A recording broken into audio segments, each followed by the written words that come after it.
আমাদের সম্মানিত বিশেষজ্ঞগণ কথা বলবেন। পৃথিবীতে সবচেয়ে কঠিন কাজ কি জানেন? মানুষের মন ধরে রাখা। এ কথাটা আমি প্রায় বলি। পৃথিবীতে সবচেয়ে কঠিন কাজ হচ্ছে বক্তার কথা শ্রোতাদের শোনানো, এবং মানুষের প্রতি 5 সেকেন্ড অন্তর অন্তর মানুষের মন আউটসাইড দ্য রুম চলে যায়। ধরুন আমি এখানে কথা বলছি, 5 সেকেন্ড ম্যাক্সিমাম একটা মানুষ শুনবে, এর বেশি কিন্তু শুনবে না। সেজন্য কথা বেশি বলাও রিস্ক, কারণ কথা তো আসলে শুনবে না। যাই হোক, আপনারা নিশ্চয়ই এবছর অলিম্পিক গেমসের কথা জানেন, সবাই জানেন। আপনারা কি বলতে পারবেন অলিম্পিক গেমসের উদ্বোধনী অনুষ্ঠান কোথায় হয়েছিল? অলিম্পিক গেমস এবছর যে প্যারিসে হয়েছিল, প্যারিসের সিন নদীতে এটির উদ্বোধনী অনুষ্ঠান হয়েছিল। পৃথিবীতে ব্যতিক্রমধর্মী অলিম্পিক উদ্বোধনী অনুষ্ঠান, যেটি একটি নদীতে উদ্বোধন হয়েছিল, এবং নদীর দুধারে লক্ষ লক্ষ মানুষ সেই জমকালো আয়োজন দেখেছে। সাধারণত পৃথিবীতে আমরা এর আগে যে আয়োজনগুলো দেখেছি বেশিরভাগ কিন্তু হয় স্টেডিয়ামে, কিন্তু প্যারিস করে দেখিয়েছে অলিম্পিকের মতো একটি জমকালো উদ্বোধনী আয়োজন, সেটি নদীতে। এটির বলার অর্থ নিশ্চয়ই আপনারা বুঝতে পারছেন। আমরা অনেকেই ভেনিসের কথা জানি, আমরা আমস্টারডামের কথা জানি। ইউরোপের যে নদীগুলো, সেই নদীগুলোর একদম পারে দেখবেন মানুষের বাড়ি, এবং ওই প্রত্যেকটা বাড়িতে থেকে একটি নৌকা আছে, সেই নৌকা দিয়ে মানুষ চলাচল করে, এবং এই নদীগুলোর পানি অত্যন্ত সুন্দর। অথচ ওই বাড়িগুলো থেকে যে ড্রেনেজের যে পানিটি, সেটি কিন্তু নদীতে যাচ্ছে, কিন্তু সেটি পিউরিফাইড ওয়াটার হিসেবেই নদীতে যাচ্ছে। ইউরোপিয়ান ইউনিয়ন 2014 সালে একটি কমিশন গঠন করেছিল, ইউরোপের নদী বাঁচাও কমিশন। সেই কমিশনের যারা গবেষণা করবে, সারা পৃথিবী থেকে গবেষকদেরকে নিয়েছিল। তা আমার সৌভাগ্য হয়েছিল সেই ইউরোপিয়ান ইউনিয়নের নদী গবেষণাতে ইউরোপে যেতে। আপনাদের একটি মজার গল্প বলি। আমরা গ্রিসে একটি নদীর গবেষণায় যাচ্ছি। এই টিমে অনেক মানুষ, পৃথিবীর বিভিন্ন দেশের এক একটা জায়গার এক একজন সায়েন্টিস্ট। কেউ হয়তো কীটপতঙ্গ নিয়ে কাজ করেন, কেউ পানি নিয়ে কাজ করেন, কেউ হয়তো ওয়াইল্ড লাইফ নিয়ে কাজ করেন, এরকম বিভিন্ন ধরনের এক্সপার্টরা আছে। তো আমরা গাড়ি নিয়ে যাচ্ছি, আমাদের এই টার্গেট একটি নদী গ্রিসে। আমরা গাড়ি মাইলের পর গাড়ি চালাচ্ছি, কিন্তু আমরা নদী খুঁজে পাচ্ছি না। তা আমি খুবই অবাক, নদী কেন খুঁজে পাচ্ছি না। এখন এরা গুগল ম্যাপ দেখছে নদীর। এখন গাড়ি এক জায়গায় থামিয়ে দিয়ে বলছে নদী এই জায়গাতেই আছে। আমি হাসি, বলে কি নদী এই জায়গা আছে? সে গুগল ম্যাপ দেখে বলছে নদী এই জায়গাতে আছে। এখন নদীকে খুঁজতে হবে। আপনারা তো নিশ্চয়ই অবাক হচ্ছেন, নদীকে খুঁজে বের করতে হচ্ছে। যাই হোক, সেই জঙ্গল ভেদ করে, যেহেতু গুগল ম্যাপ দেখাচ্ছে এইখানেই নদী, সেই পাহাড়ি জঙ্গল ভেদ করে নদীকে খুঁজে আমরা বের করলাম। আমার ফেসবুকে ছবি আছে সেই নদীর। সেই নদীতে পানি হচ্ছে আমার কোমর পর্যন্ত। এখন আমি হাসি আর বলি, এই কোমর পর্যন্ত এতটুকু পানির যে নদী, সেই নদীকে বাঁচানোর জন্য ইউরোপিয়ান ইউনিয়ন সারা পৃথিবী থেকে বিজ্ঞানীদের নিয়ে এসছে। এটা বলার অর্থ হচ্ছে যে তাদের যে মরা নদীগুলো, আপনারা জানেন যে ইউরোপ উঁচু দেশ, খুব দ্রুত ওদের পানিটা নেমে যায়। যেরকম আমাদের পশ্চিমবঙ্গের যে জেলাগুলো আছে, আপনারা জানেন গ্যাংটক, আপনারা যারা দার্জিলিং গিয়েছেন, উঁচু, তাদের নদীগুলো কিন্তু খুব ছোট, খুব দ্রুত পাস হয়ে আমাদের বাংলাদেশে পড়ে যায়, যে কারণে আমাদের দেশে বন্যা হলো। এখন এই ইউরোপিয়ান ইউনিয়নের যে নদীগুলো, আপনারা যদি যান, সেখানে নদীর পানি টলটলে পরিষ্কার, কারণ তারা সেই নদী দূষণ রোধে যে পরিমাণ ইনভেস্টমেন্ট তারা করেছে, যে পরিমাণ তারা সচেতন, এবং রাষ্ট্র থেকে শুরু করে জনগণ পর্যন্ত। আমরা তো শুধুমাত্র রাষ্ট্রের কথা বলি, আমরা শুধুমাত্র সরকারের কথা বলি, জনগণ আমরা কতটা সচেতন? আমাদের এই ঢাকা কেন, ঢাকাতে 263টা নদী ছিল।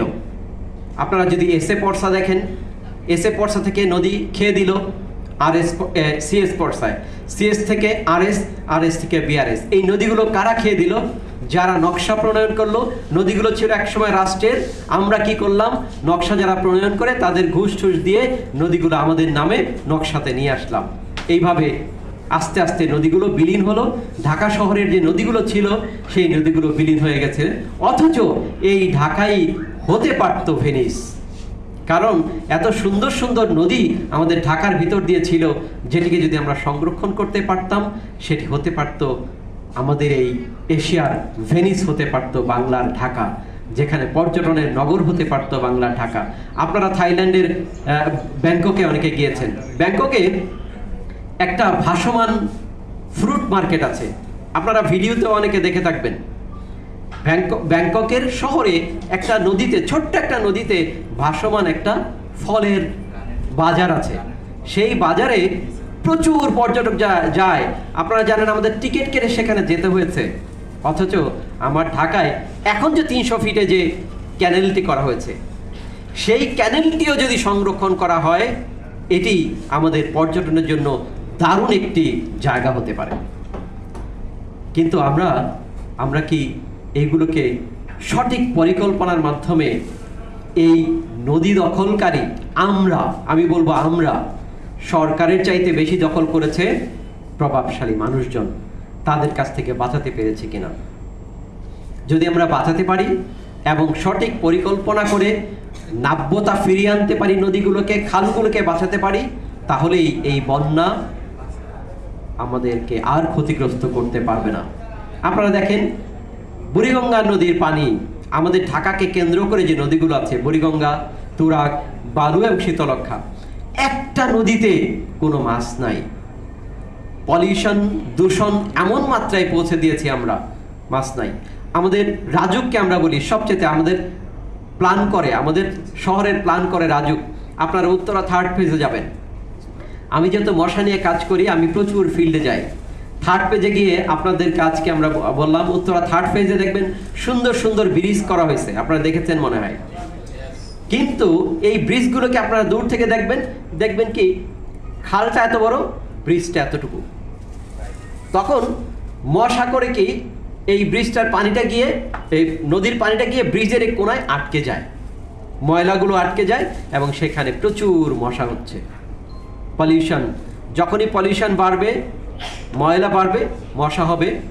একটা সময় দেখেন বাপ্পি ভাইয়ের কিনোটে লেখা ছিল, উনি পড়েননি, বাংলাদেশে ফড়িং ছিল। আমরা জিক্কার আঠা দিয়ে ফড়িং ধরতাম, আপনারা হয়তো ছোটবেলায় অনেকেই ধরেছেন। ফড়িংয়ের আঠায়, একটা পাটখড়ির মাথায় জিক্কার আঠা দিয়ে ফড়িং ধরতাম। ফড়িং কোথায় এখন? আপনি ঢাকা শহরের আশপাশে একটা ব্যাংক খুঁজে পাবেন না, কারণ আমরা নদী, খাল, বিল সব নষ্ট করে দিয়েছি। আলটিমেট ক্ষতিটা মানুষের। একজন আপা একটা কবিতা পড়েছেন, আলটিমেট ক্ষতিটা মানুষের। প্রকৃতির যখন সহ্য করতে পারবে না, তখন সে রিভেঞ্জ নেবে, প্রতিশোধ নেবে, এবং সেই প্রতিশোধটা মানুষেরই।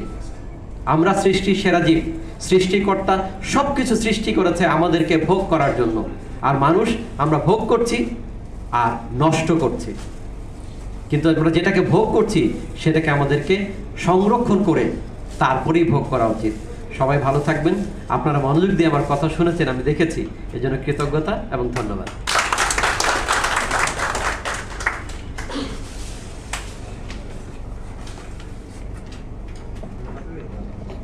অসংখ্য ধন্যবাদ sir, doctor Kabirul Bashar sir. আমি এবার ভয় পাচ্ছি কথা বলতে। এ পর্যায়ে আলোচনার জন্য বিনীত অনুরোধ জানাচ্ছি ডক্টর মোহাম্মদ ফিরোজ জামান, অধ্যাপক, প্রাণীবিদ্যা বিভাগ, ঢাকা বিশ্ববিদ্যালয়।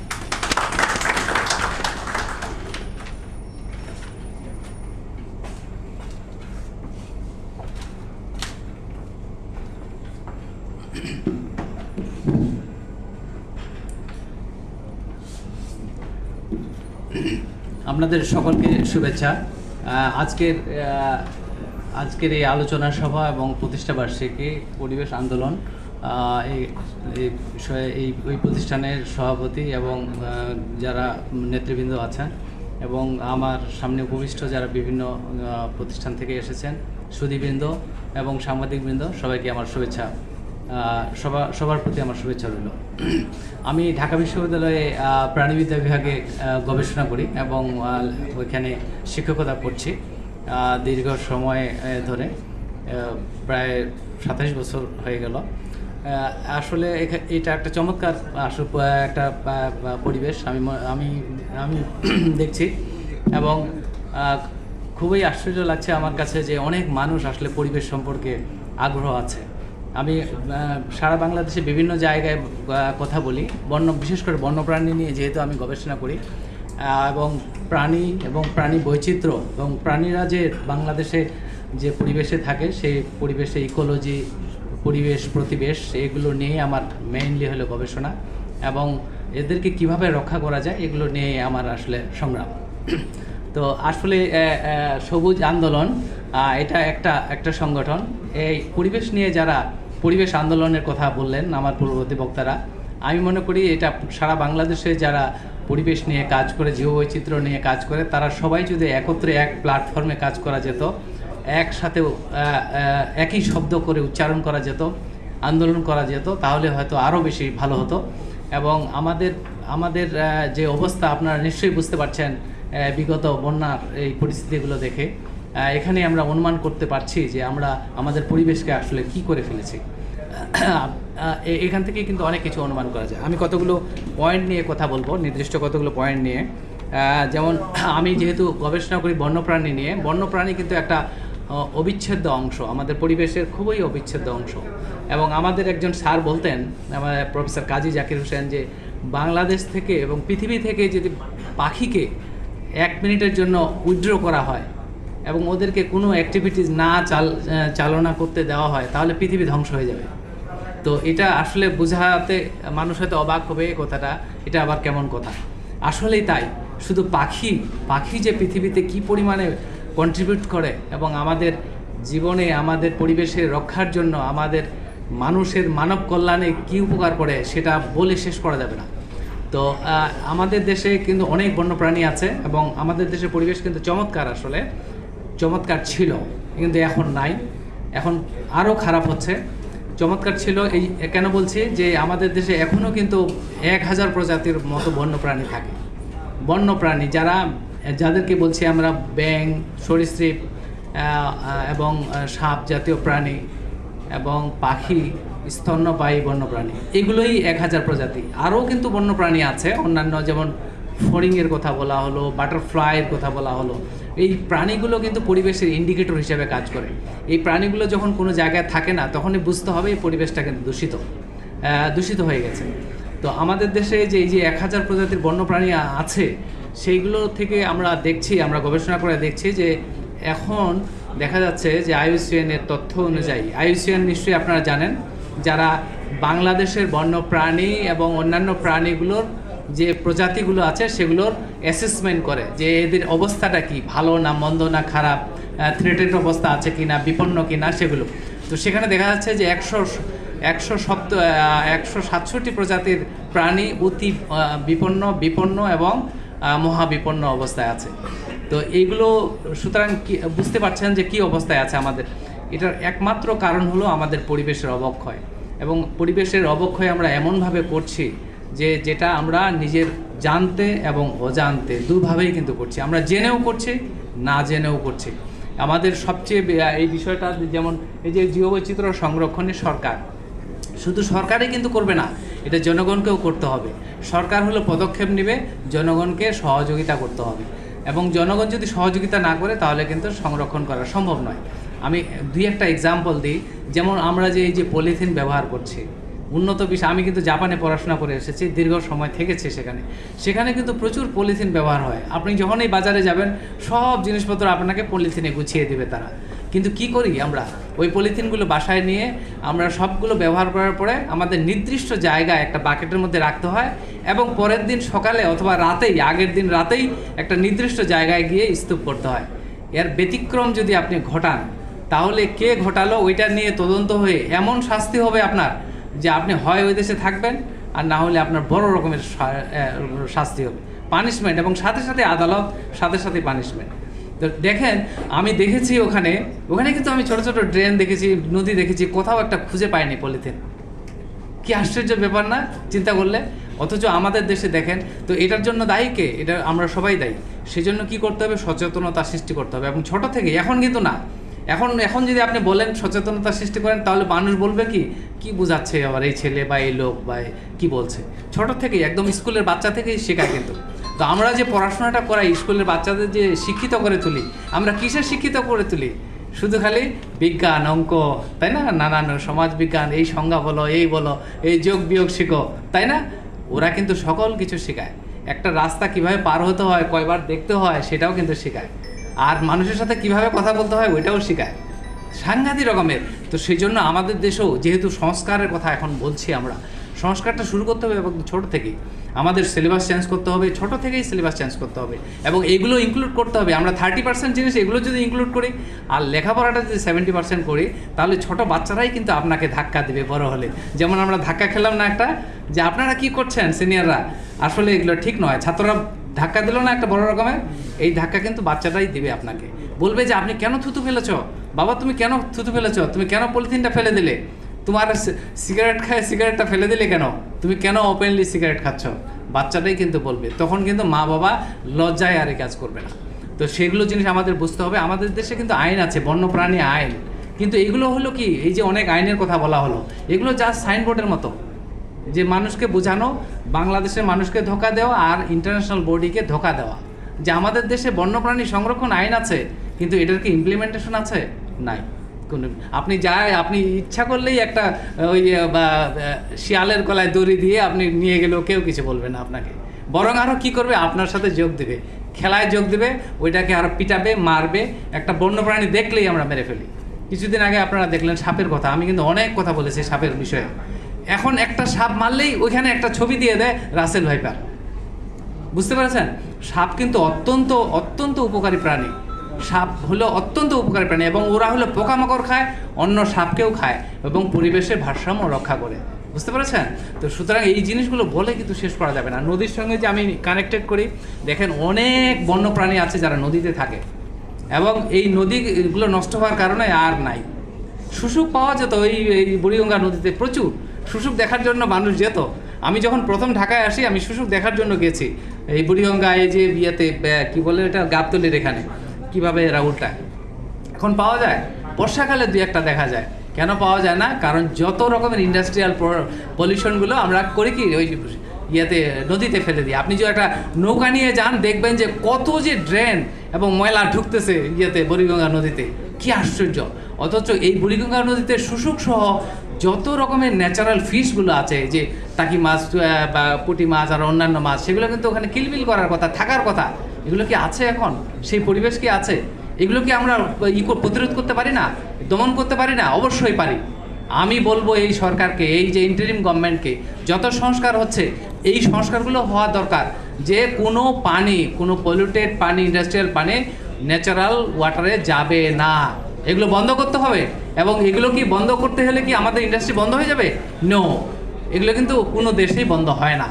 আমরা করি কি, সহজ সস্তাভাবে পানি ছেড়ে দিই, এবং কি করি আমরা, যেখানে আমার 2 টাকা লাভ করার কথা, সেখানে আমরা 50 টাকা লাভের কথা চিন্তা করি। সেই জন্য তো আমরা ধ্বংস করে ফেলেছি। আর ওই যে পলিথিন কিন্তু সে আমাদের মতো দেশে যদি আমরা ওইটা না করতে পারি, না মানুষকে সচেতন তৈরি করতে পারি, তাহলে আমি বলবো এই সরকারকে পলিথিন বন্ধ করে দেন, একদম পলিথিন সম্পূর্ণরূপে বন্ধ করে দেন। এটা করতে হবে, না করলে কিন্তু হবে না। এবং আমি ফরেস্ট ডিপার্টমেন্ট, বিশেষ করে কেউ যদি থাকেন ফরেস্ট ডিপার্টমেন্টের উদ্দেশ্যে বলছি, বাংলাদেশের ফরেস্ট ডিপার্টমেন্টে অনেকগুলো সংরক্ষিত বনাঞ্চল আছে। এই সংরক্ষিত বনাঞ্চলগুলো হয়ে গেছে, দখল হয়ে গেছে। সেই দখল থেকে মুক্ত করতে হবে। কারণ আমাদের দেশে কি হবে, বনাঞ্চলের পার্সেন্টেজ বাড়াতে হবে। না যদি আমরা পার্সেন্টেজ বাড়াতে পারি, তাহলে ওই যে একজন বললেন যে এখানে তাপদাহ হচ্ছে, তাপদাহ আরও কিন্তু বেশি হবে। এবং আমাদের যে বনের যে পার্সেন্টেজ, সেটা 25% নিয়ে যেতে হবে। এবং এটা আমরা করতে পারি, ইচ্ছা করলে কিন্তু করতে পারি। এই দেশে প্রচুর পরিমাণে সহজে গাছ হয়। আমরা যদি জায়গাগুলো দখল মুক্ত করতে পারি, তাহলে ওই জায়গাগুলোতে আমরা বনায়ন করে সেটা আমরা করতে পারি। এবং এটা করা সহজ, এটা কঠিন কোনো কাজ নয়, এটা সরকার চাইলেই করতে পারবে। আমি হাতির কথায় আসি, এই যে বন্যপ্রাণী, আমরা বন্যপ্রাণীকে ব্যবহার করছি আমাদের কিসের জন্য? জীবিকার জন্য। বন্যপ্রাণী কি জীবিকার জন্য ব্যবহার করার মতো? হাতি একটা অতি বিপন্ন প্রাণী। আমরা সেই অতি বিপন্ন প্রাণীটাকে কেন আমরা এইভাবে ব্যবহার করছি? আমাদেরকে বুঝতে হবে যে হাতি এইভাবে চাঁদাবাজি করার মতো প্রাণী নয়, এইভাবে জীবিকা নির্বাহের জন্য প্রাণী নয়। আমি বলবো যে বাংলাদেশের যতগুলো হাতি মানুষের কাছে আছে সেগুলো সম্পূর্ণগুলো কালেকশন করে এটা একটা নির্দিষ্ট সেমি ন্যাচারাল ইনক্লোজার করে এখানে রাখা উচিত, এবং আস্তে আস্তে এগুলোকে বনে ছেড়ে দিতে হবে, এবং কোনো বন্য প্রাণীকে ব্যবহার করা যাবে না। আমাদের দেশে আমরা সাইটিসের কথা জানি নিশ্চয়ই, তাই না? আমি আরেকটা কথা বলি, সাইটিস হলো এমন একটা ইন্টারন্যাশনাল কনভেনশন, এটা যে যারা কি করে ডিল করে, যে বিভিন্ন দেশে যে অতি বিপন্ন প্রাণীগুলো আছে সেগুলো যে ট্রেড হয় সেগুলো নিয়ন্ত্রণ করে। বাংলাদেশও কিন্তু একটা সদস্য দেশ। তো কিছুদিন আগে বাংলাদেশে এত বেশি আইন লঙ্ঘন করেছে যে সাইটিজের অনেক আইনই লঙ্ঘন করেছে। তো সেই জন্য কিন্তু অনেকগুলো শর্ত দেওয়া হয়েছিল, সেই শর্তগুলো মানে নাই। তো মানে নাই বিধায় আবার এটা এক্সটেন্ড করা হয়েছে সামনে মনে হয় সেপ্টেম্বর পর্যন্ত। এটা যদি না মানে তাহলে আমরা কিন্তু সাইটিজের সদস্যপদ হারাবো, এবং যদি সদস্যপদ হারাই তাহলে আমাদের দেশে থেকে আরও বন্য প্রাণী বিলুপ্ত হবে এবং এগুলো এক্সপোর্ট হয়ে যাবে, এবং অন্য কান্ট্রি থেকে আমরা কিন্তু ইম্পোর্টও করতে পারবো না কোনো বন্য প্রাণী। তো সেদিক থেকে গভর্নমেন্টকে খেয়াল রাখতে হবে এগুলো নিয়ে। এবং আরও অনেকগুলো ইস্যু আছে যেগুলো হয়তো এগুলো হলো বেশি প্রায়োরিটি আমি মনে করি। এবং বন্য প্রাণীকে সংরক্ষণের জন্য আমাদের সকলকে সচেতন হতে হবে, পরিবেশকে সংরক্ষণের জন্য সচেতন হতে হবে, এবং বন্য প্রাণী এবং বায়োডাইভার্সিটি যে জীববৈচিত্র্য বাংলাদেশে কিন্তু হট এরিয়া। এই জন্যই হট এরিয়া, এখানকার জলবায়ু খুবই সুন্দর, এখানে সহজেই উদ্ভিদ হয়। জলবায়ু এবং উদ্ভিদের সাথে বন্য প্রাণী এবং জীববৈচিত্র্যের সম্পর্ক রয়েছে। সেই সম্পর্কটা যে রয়েছে সেটাকে ইজিলি আমরা এটাকে সংরক্ষণ করতে পারি। সেই সংরক্ষণে এই সব সংগঠনগুলো এগিয়ে আসতে হবে, এগিয়ে আসার জন্য আমি অনুরোধ করছি।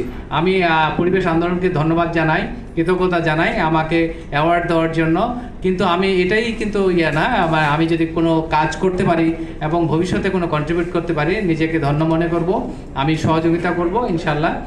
সবাই ভালো থাকেন, এবং অনেক সময় মনে হয় নিয়েছি। সকলকে ধন্যবাদ।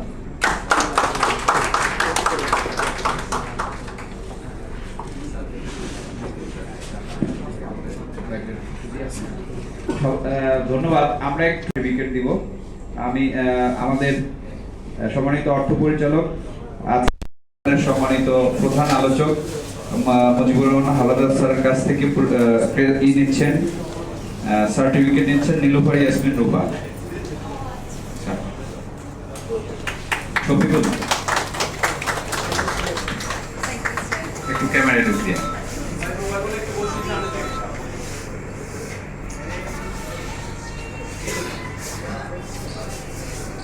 ধন্যবাদ। এরপরে আসছেন উদয় খান, আমাদের সংগঠিত পরিচালক, আমাদের জসিমউদ্দিন স্যারের কাছ থেকে নিচ্ছেন।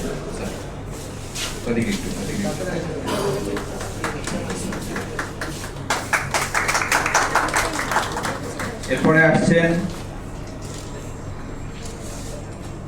ফেরদৌসী আক্তার, অ্যাসিস্ট্যান্ট ল সেক্রেটারি আমাদের নারী পরিষদের, ফেরদৌসী আক্তার অ্যাডভোকেট, আমাদের ফিরোজ রহমান স্যারের কাছ থেকে নিচ্ছেন।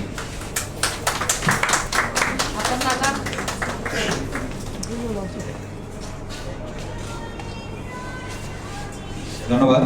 এরপরে আমাদের সহসাংগঠনিক সম্পাদক রবিউল ইসলাম, তিনি নিচ্ছেন আমাদের সম্মানিত ডক্টর কবিরুল বশর স্যারের কাছ থেকে। রবিউল ইসলাম সহসাংগঠনিক ছিল তো অনেক। আচ্ছা, মোরসালিন ইসলাম বাবু, আমাদের সাংগঠনিক সম্পাদক, আমাদের কবিরুল বশর স্যারের কাছ থেকে নিচ্ছেন। আছে, দ্রুত আসেন। মোরসালিন ইসলাম বাবু আমাদের এই প্রোগ্রামকে সফল করার জন্য আমার থেকেও বেশি পরিশ্রম করছে আমাদের সাংগঠনিক সম্পাদক। এরপরে হচ্ছে কে এম সাইফুল্লাহ, আমাদের যুগ্ম সাধারণ সম্পাদক। কে এম সাইফুল্লাহ আছেন? ঢাকা রিপোর্টার্স ইউনিটির সাংগঠনিক সম্পাদক, নয়া দিগন্তের senior reporter. K M Saifullah, জি আসেন। আমাদের আজকের প্রধান আলোচকের হাত থেকে নিচ্ছেন স্যার, আসুন।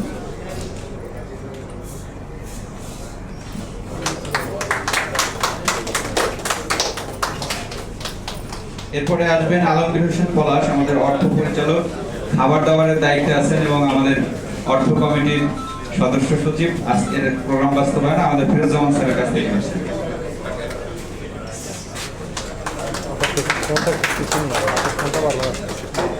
এরপরে শেখ এনামুল হক রনি, আমাদের সম্মানিত পরিচালক শেখ এনামুল হক রনি, আমাদের মহাসচিব সহ ওই পাশে আমাদের যারা বিশেষ অতিথি আছে তাদের কাছ থেকে নিচ্ছেন।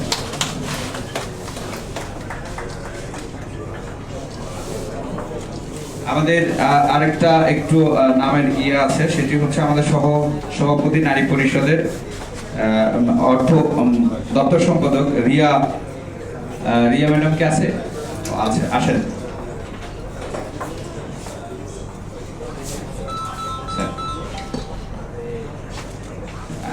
একটু দ্রুত আসতে হবে, নামিয়ে আছে পরে ঠিক করে। জি,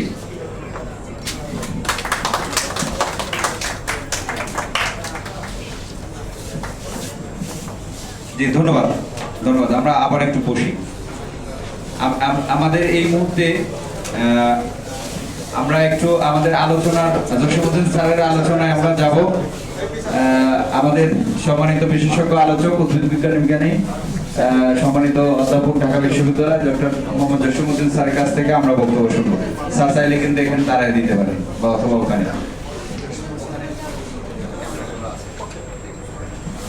স্যারের জন্য একটা করতালি। এরপরে আমাদের প্রধান আলোচকের আলোচনার পূর্বে আমাদের পরিবেশ বিষয়ক একটি গান আছে, সেই গানটি রিলিজ করা হবে। যারা টেকনিক্যাল ডিপার্টমেন্টে আছেন এখনই তৈরি হবেন। এখানে আমাদের যারা অন্যান্য যারা গানটি পরিবেশনের সাথে যুক্ত ছিলেন সবাই আছে।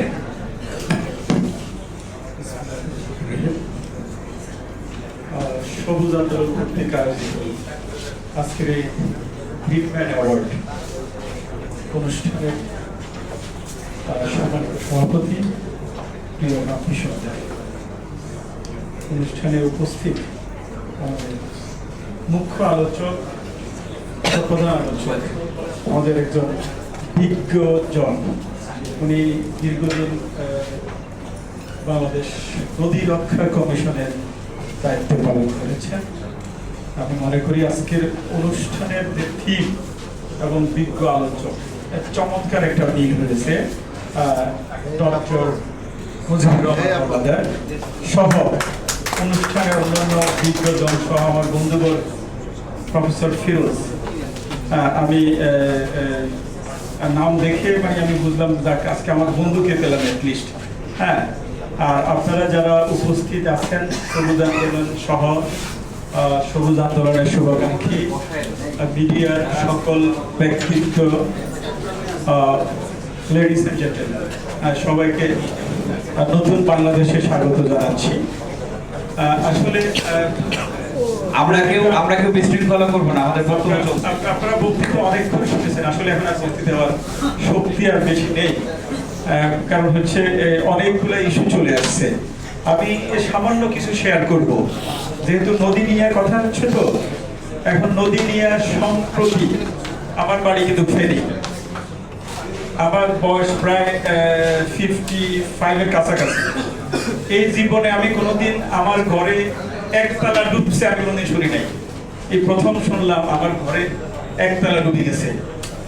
তাহলে এটা কিন্তু এটা কি বলবো, আর ইভেন ফেনী শহর 200 বছরের ইতিহাসে কোনো রেকর্ড আছে কিনা আমি জানি না।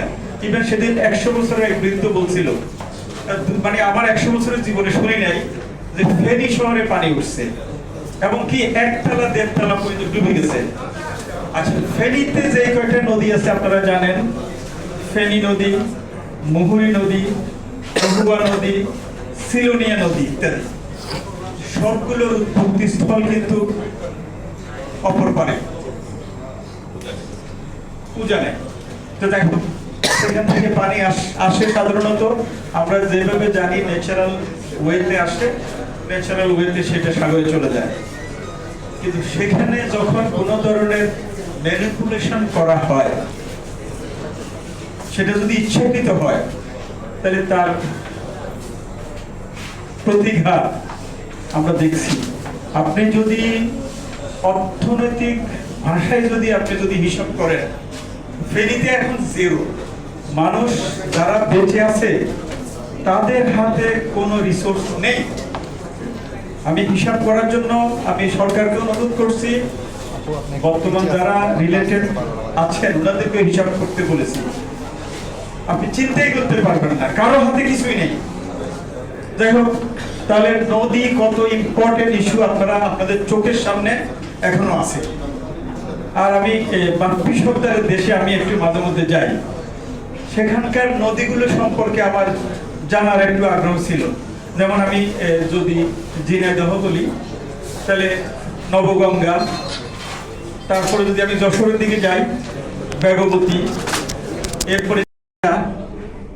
এরপরে হচ্ছে ভৈরব, এরপরে হচ্ছে আমি যদি চাষার মুখ থেকে বেনাপোল হয়ে যদি আমি বোমরা পর্যন্ত যাই, মুক্তেশ্বরী, বেটনা, এরপরে হচ্ছে কি ব্রজন বক্স খাল, এরপরে প্রাণসায়ের খাল, সাতক্ষীরা খাল, গাংনী খাল। আপনি কোন নদীতে এখন ন্যাচারাল স্রোত আছে বলেন তো? একটাতেও নাই। তাহলে এতগুলো নদী যার উপর বেস করে ওই সভ্যতাটা গঠিত, একটা নদীরও উজান থেকে পানি আসার কোনো সুযোগ নেই। সবগুলো নদীকে উজানে বাদ দিয়ে এবং বাংলাদেশের অংশে আমাদের সেই তথাকথিত প্রভাবশালী পলিটিক্যাল ইত্যাদি ইত্যাদি লোকেরা যখন যে গভর্নমেন্ট আসে, সেগুলোকে ভাগ ভাগ ভাগ ভাগ করে তাদের মাতৃভূমি, পিতৃভূমি, পিতৃসম্পদ বিভিন্ন সম্পদে পরিণত করে তারা মাছ চাষ করে, এই করে, বাড়ি করে, ঘর করে ইত্যাদি। তাহলে দেখেন এতগুলো নদী, এখন এই নদীর সাথে কিন্তু অনেক কিছু জড়িত।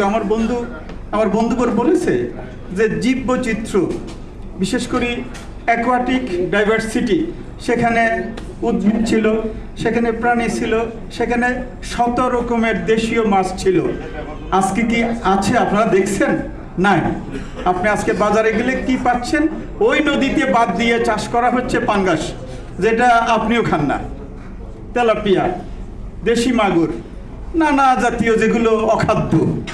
অথচ আমার দেশি যেই চিতল, ট্যাংরা, মাগুর, তারপরে হচ্ছে পুঁটি, বাইলা, বেলে, তারপরে বান, কত মাছ ছিল। আমরা প্রত্যেকটা নদীর ধারে ধারে দাঁড়িয়ে আমরা এলাকার লোকদেরকে জিজ্ঞাসা করে আমরা তালিকা করেছিলাম, বলছে এগুলো এখন আর নাই। তার মানে কি শত শত মাছ, শত শত প্রজাতি, এগুলো নাই। এখন কি আছে? সেখানে আছে ওয়াটার হায়াসিন্থ, কচুরিপানা, সেখানে আছে যে আমার আরেক কলিগ জাহাঙ্গীরনগর বিশ্ববিদ্যালয়ে মশা, হ্যাঁ, যেহেতু স্ট্যাগনেন্ট ওয়াটার, সেখানে মশা ব্রিডিং গ্রাউন্ড হয়ে আছে। তাহলে এগুলো আমাদেরকে বুঝতে হবে। হ্যাঁ, এখন আমাদের একটা নতুন সরকার আসছে। আমি প্রথমে এই সরকার আসার পিছনে যে সকল আমাদের ছাত্র ছাত্রী প্রাণ দিয়েছে, যারা এখনো পঙ্গুত্ব বরণ করে বিভিন্নভাবে হসপিটালে কাতরাচ্ছে, সবাইকে, সবার প্রতি প্রথম শ্রদ্ধা। যারা শহীদ হয়েছেন তাদের আত্মার মাগফিরাত করি, আর যারা বেঁচে আছেন তাদের সুস্থতা কামনা করি। তাদের এই আন্দোলন না হলে হয়তো আমরা আজকে এখানে এত সাবলীল ভাষায় অনেকে কথা বলছেন। আমি তো এখানে অনেকদিন যাবত আসি, কথা কি বলছেন আমি জানি। আজকে অনেকেই উচ্চারণ করেছেন অনেক শব্দ। তাহলে এই উচ্চারণ করার স্বাধীনতাটুকু আপনারা পেয়েছেন, এই জন্য তাদেরকেও সবসময় স্মরণে রাখতে হবে আপনাদের। শুধুমাত্র সেলফিশ হলে চলবে না। তাহলে যেহেতু রাষ্ট্র মেরামত চলছে, এখন অনেকে অনেক কথা বলছেন রাষ্ট্র মেরামত, রাষ্ট্রকে কি আর কেটে ছেড়ে মেরামত করতে পারবেন না? আপনি সমাজকেও পারবেন না, খুব জটিল। তাহলে আপনি মেরামত করবেন কাকে? ব্যক্তিকে। ব্যক্তিকে আপনি, যে আমার বন্ধুবর বলে গেছে, ব্যক্তি হচ্ছে মেরামতের জায়গা। একটা ব্যক্তি যখন মেরামত হয়, একটা ব্যক্তি যখন সুস্থ হয়, সুস্থ চিন্তা করে, কালোকে কালো বলে, সাদাকে সাদা বলে, দিনকে দিন বলে, রাতকে রাত বলে, তাহলে দেখবেন যে সব কিছু ঠিক হয়ে যায়। কিন্তু আমাদের সমাজে এই ব্যক্তিরা এই রাতকে রাত বলতো না, দিনকে দিন বলতো না, সত্যকে সত্য বলতো না। কি শিক্ষিত, কি অশিক্ষিত, কি নেতা, কি বিজনেসম্যান, সবাই কিন্তু কেন যিনি কোন জায়গায় একটা সমস্যায় ভুগছে, মানুষের কত টাকা দরকার হয়, হ্যাঁ, না দরকার, সে টাকা কোথায় আজকে? আজকে কোথায় টাকা আলারা? আমার খুব মায়া লাগছে আমাদের বিশিষ্ট কিছু ব্যক্তি যখন সে নদীতে গিয়ে আত্মসমর্পণ করলো, তার কত টাকা দরকার, কত হাজার কোটি টাকা দরকার আমার দেশকে সব কিছু শেষ করে আবার প্রাণে বাঁচার চেষ্টা, সে আবার নদীতে। এবং একজন বলছে আমাকে কেন, উনি মনে হয় সেই ব্যক্তি। তো যাই হোক, আমরা চাই না কেউ এই অবস্থায় যান। আমরা ব্যক্তিকে বলবো আমরা সবাই মেরামত হই। ব্যক্তির কাজ হচ্ছে, আমি মনে হয় আরেকবারও উচ্চারণ করছিলাম, আপনি পড়বেন, আপনি শুনবেন, আপনি চিন্তা করবেন, আপনি শিখবেন। এটা হচ্ছে প্রথম কাজ আপনার, একজন ব্যক্তি। এরপরে আপনার এক্সপেরিয়েন্স, আপনার অভিজ্ঞতা হবে। অভিজ্ঞতা হইতে হইতে আপনার ভিতর উইজডম ডেভেলপ করবে। আপনার এই উইজডমটা তখন আপনি শেয়ার করবেন কার সাথে?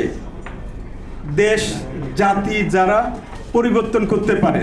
যেমন আমরা এখন একটু আগে একজনের নাম শুনছি, আমাদের শ্রদ্ধেয় সৈয়দা রেজওয়ানা হাসান।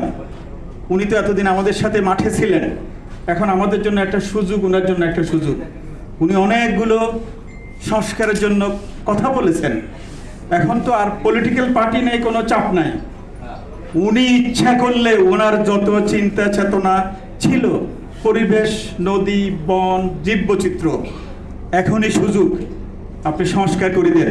আপনাকে কেউ বাধা দিবে না, আপনার কর্মীরা সবাই মাঠে আছে আপনাকে সাপোর্ট দেওয়ার জন্য। ইভেন আমি বলি, বাপ্পি সর্দার ম্যাটার্স। কেন ম্যাটার্স? বাপ্পি সর্দারের পিছনে অনেকগুলো মানুষ আছে, অনেকগুলো কর্মী আছে।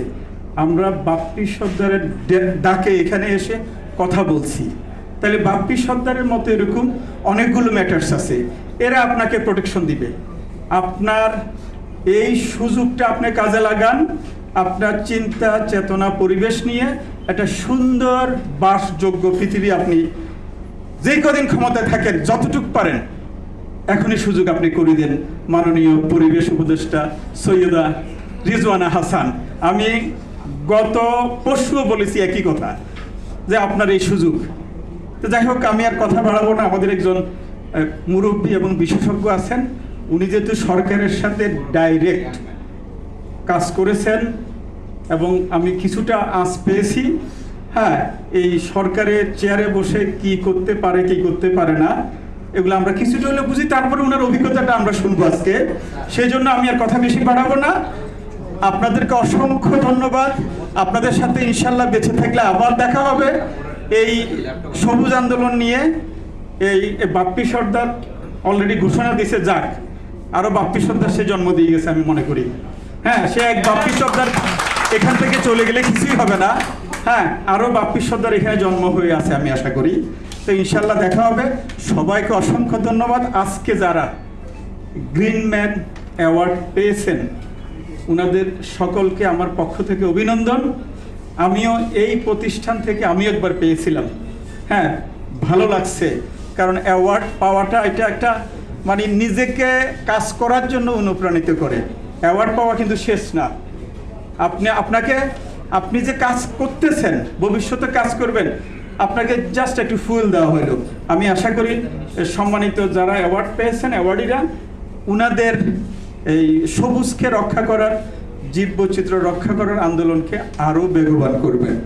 আমি পরিশেষে সকল উপস্থিতি এবং সম্মানিত সবুজ আন্দোলনের সকল লেভেলের কর্মকর্তা সবাইকে ধন্যবাদ জানাই এবং কৃতজ্ঞতা প্রকাশ করি।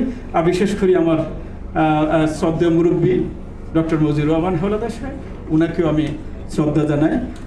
আসসালামু আলাইকুম, থ্যাংক ইউ ভেরি মাচ।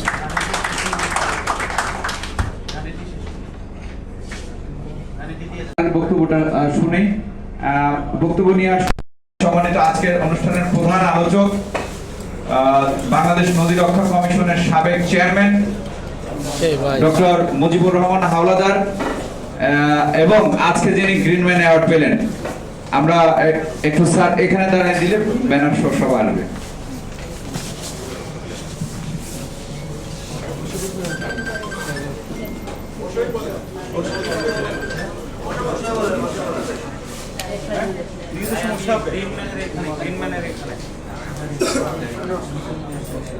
একটা করতালি।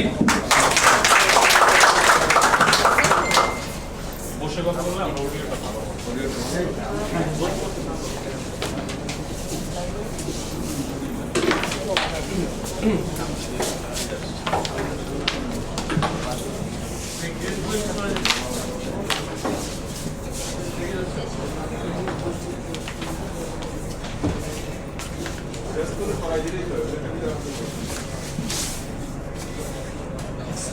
আলাইকুম। সবুজ আন্দোলন আয়োজিত আজকের এই আলোচনা সভার সম্মানিত সভাপতি, উপস্থিত বিশেষজ্ঞ অতিথিবৃন্দ এবং সমাগত সুধী মণ্ডলী, বিভিন্ন প্রেস মিডিয়া এবং সংবাদপত্রের সম্মানিত সাংবাদিকবৃন্দ, আসলে আমি আমার বক্তব্যের প্রথমে ধন্যবাদ জানাই যে আজকে গ্রিন ম্যান হিসাবে যে অ্যাওয়ার্ডগুলো দেওয়া হয়েছে তাতে আমার নামও ইনক্লুড হয়েছে। আমি জানি না এটি আমি কতটুকু এটি নেওয়ার জন্য যোগ্য এবং কতটুকু কাজ করতে পেরেছি, তবে আমার একটা আক্ষেপ আছে যে নদী, পানি, পরিবেশ অথবা দেশ সেবা নিয়ে আমি প্রায় 4 দশক সরকারের ছিলাম বিভিন্ন ইয়েতে। আমি দেশের বাইরেও কাজ করেছি। যে জাপানের কথা বললেন ভাই, আমি জাপানের ইকোনমিক মিনিস্টারও ছিলাম। জাপানের নদী, নালা, খাল, বিল, জাপানের সাথে আমাকে এখনো যদি বলেন যে ভালো মানুষগুলোকে আমি ওখানে খুঁজে পাই, অনেক ভালো মানুষের আমি মুখ ওখানে দেখতে পাই। জাপান সি এর অবস্থা যদি আপনারা দেখেন, তার যে পানি এখনো টলমল করে। এখন এই অল্প সময় আমি হয়তো আপনাদের সাথে অভিজ্ঞতা সব বিনিময় করতে পারবো না এবং অনেক কথা হয়েছে। আমি নিজেও এখন যেটা মনে করি যে কথার চেয়ে আই বিলিভ ইন অ্যাকশন, এবং আমার মনে হয় আমি বাঙালি জাতি, আমি গর্ববোধ অবশ্যই করি। আবার কখনো কখনো আমরা যদি মনে করি যে আমার এই প্রায় 70 দশকে, মানে আমি তো আমার বয়স প্রায় 70-এর কাছাকাছি, সো 2-1 বছর প্লাস মাইনাস। সো সেই তার মধ্যে কিন্তু আমি 24 বছরের চাকরিতে যোগদান করেছি সিভিল সার্ভিসে। ফলে ইউ আন্ডারস্ট্যান্ড যে এত বছর আমি চাকরি করেছি এবং আমি যখন নদী রক্ষা কমিশন থেকে আমি ফুললি রিটায়ারমেন্টে চলে যাই। সো ফলে এর আগে আমি ল্যান্ড মিনিস্ট্রিতে ছিলাম সেক্রেটারি হিসাবে। সো আমি নদী রক্ষা কমিশনে 3 বছর কাজ করেছি। এই 3 বছরে আমার মনে হয় গড়ে যদি মনে করেন, আপনাদের কাছে বলতে পারি যে আমি তো 15-16 ঘন্টা কাজ করেছি প্রতিদিন রাত মিলে। এবং নদী রক্ষা কমিশনে ভুলে যাওয়ার আগে যেটি আপনারা যারা গবেষক আছেন আগামী দিনে, এখানে যারা সাংবাদিকরা আছেন, তাদের আমি অনুরোধ জানাবো যে ওগুলো বাংলায় আছে। 2018 সনে এটা হচ্ছে প্রথম নদী রক্ষা কমিশনের নদী, নালা, খাল, বিল, দেশের যে প্রকৃত অবস্থা এবং হাজারো যে আইন কানুন আছে তার রেফারেন্স দিয়ে এটি আমরা এই বইটা করেছি। এবং ওর প্রতিটি শব্দ আমার মানে একেবারে কি বলে আইনের নিরিখে এটি নিয়ে আসা, কি করা উচিত ছিল, কারা কারা এর জন্য দায়ী, কাদেরকে দায়িত্ব দেওয়া হয়েছে এবং কারা কতটুকু করতে পেরেছেন, মাঠের অবস্থাটাকে মোটামুটি তুলে আনার চেষ্টা করেছি। তারপরে 2019-এ আরো ব্যাপকভাবে সেটাকে করেছি, 2019-এর রিপোর্ট। তার উপর ভিত্তি করে 2021-এ আর একটা রিপোর্ট বলা হয়েছে। 2018 এবং 19-এ যে রিপোর্ট বলা হয়েছে মাঠে এবং যে সংস্থাগুলোকে যারা দায়িত্ব নদী, নালা, খাল, বিল, পানি, পরিবেশ, জীববৈচিত্র্য রক্ষা, তারা কতটুকু করতে পেরেছেন এবং ওই রিপোর্টগুলোতে তাদেরকে পাঠিয়ে যে বলা হয়েছিল আপনারা এটি করবেন, সেই সংস্থা, সেই অথরিটিগুলো তারা কতটুকু করতে পারছেন তার আবার একটা রিপোর্ট জাতীয় নদী রক্ষা কমিশন তাদের কাছ থেকে চেয়েছে। এটা কতটুকু ওরা পেয়েছে তা আমি জানি না, কারণ আমি তো 2021-এর জানুয়ারির পরে আই এম নট দেয়ার। আমি 3 বছর ওখানে কাজ করেছি, ফলে আমার একটা অতৃপ্তি রয়ে গেছে। আমি যেখানে শুরু করেছিলাম আমি শেষ করতে পারিনি। সেই সময় থেকে যদি এই সময়টুকু আমার কাছে থাকতো, তাহলে আজকে হয়তো আপনাদের শুনতে হতো না যে কোনো নদী জবরদখল করে কেউ আছে। সে যদি প্রাইম মিনিস্টার প্রেসিডেন্টও হয়, তাকে আমি তুলে দিতাম।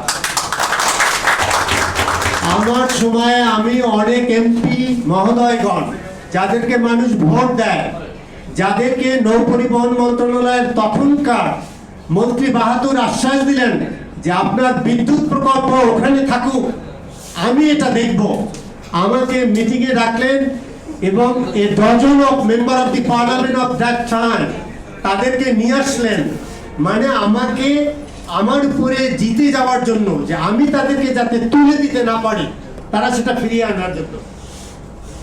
তারা আমি আমার এই জীবনের ইতিহাস শুনতে হলে আমাকে সিরিজ অফ ডেজ লাগবে, মানে জাস্ট আমি যদি পিক আপ করি যে আমি যেখানে যেখানে কাজ করেছি। প্রথমে আমি বলতে চাই আমি হেরে যাইনি, আমার নীতির কাছে, আমার বিবেকের কাছে, আমার বুদ্ধির কাছে আমি হেরে যাইনি। সব জায়গায় আমি সংগ্রাম করে এসেছি এবং এই সংগ্রাম করে আমি তৃপ্তি পেয়েছি। আমি যতটুকু স্বল্প সময়ে করার চেষ্টা করেছি, আমি উদাহরণ তৈরি করতে পেরেছি। আমার সিভিল সার্ভিসের 40 বছরে আমার সিনিয়র যারা জানেন তারাও জানবেন হোয়াট আই অ্যাম। এবং আমি আপনাদের কাছে বলবো, এই যে এখন কেয়ারটেকার গভর্নমেন্ট হচ্ছে, অনেক সংগ্রামের পরে সংগ্রাম হয়েছে, কিন্তু কত কি আমরা লস করলাম। একটা সভ্য সমাজে এই সময় এসে এত ইতিহাস, এত বৈচিত্র্য, আমাদের বাঙালি জাতি, আমরা কি বলে সুজলা সুফলা শস্য শ্যামলা, তাই না? আবার গান আছে আমাদের, কি বলে, ধন ধান্য পুষ্প ভরা, মানে আমাদের কি ইয়ে নাই, উপাধি নাই, আমাদের তো সব আছে। এই যে এখানে আমার বোনেরা এখানে কবিতা লিখলেন, পড়লেন, আমরা উজ্জীবিত হলাম, আপনারা আমাদের ডেকেছেন, উজ্জীবিত হলাম।